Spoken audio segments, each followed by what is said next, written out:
Guys, ndoda kumbokubvunza something handitika. A type of friend yaunayo muri kutamba mune shamwari dzenyu muri two muri kutamba ushamwari hwenyu uri kuconnectai pachii.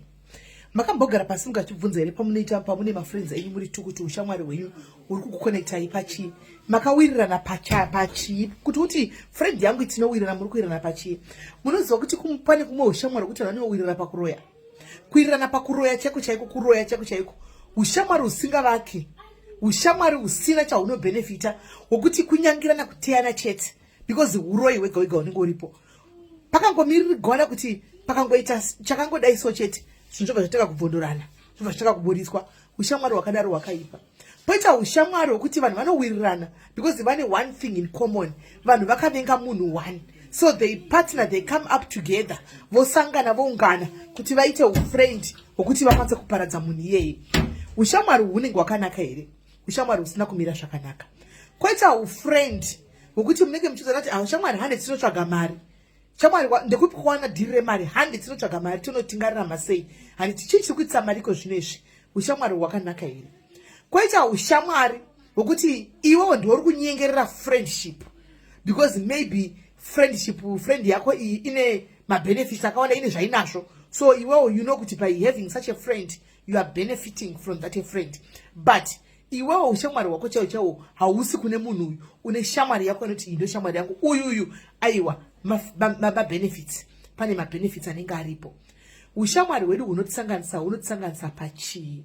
Sometimes mibvunza tofanira kuzvibvunza kana tiri tega kuti pati friendship wangu nauyu ndewekunyeya vanhu here, ndewekuparadza vanhu here, ndewekuumbana zvakanaka here, ndewekudzorana here, ndezvechii.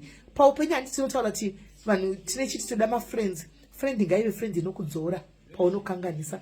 Friend ngaive friend inokuudzawo kuti apa pakaipa. Makambona vanhu vanobatana guys kuti titakuita ufriend kuti ivo pachavo havawirirani. Havatowirirani, but vakasvika pakutobatana kuita ubhururu hwokuti nokuti ndoda kuti ndiparadze Melly, saka we have to come together tiite ubhururu because neni ndakatongomumaka. Ushamwari hwakadaro hausi ushamwari. Ngative vanhu vanoita ushamwari hwokuti tikurudziranewo zvakanaka, tichitaridzanawo mukoto yemari, tichitaridzanawo zviri kuitisa vamwe mari, tichiencouraganawo mune zvakanaka. Achiditsiurawo ushamwari angu kuti I think papa yawawanza I don't think it's proper kuti zvakadaro ndichiteerera. I think ishe uri kuita maenemies akawanda. I think just slow down. Apa watadza kumbira regerero ndichiteerera. Ukaona ufriend uri wokusanganisa vanhu kuti tiri mafriends makuwameti, tinongoita makuwa chete everyday tichingodai, hapana chakanaka chimwe chamunotaura kana kukurudzirana chakanaka pafriendship. That friendship is worth kuti mugare pasi mutaure. Mugare pasi mutaure, utarise wega kuti but is it worth being friend with this person?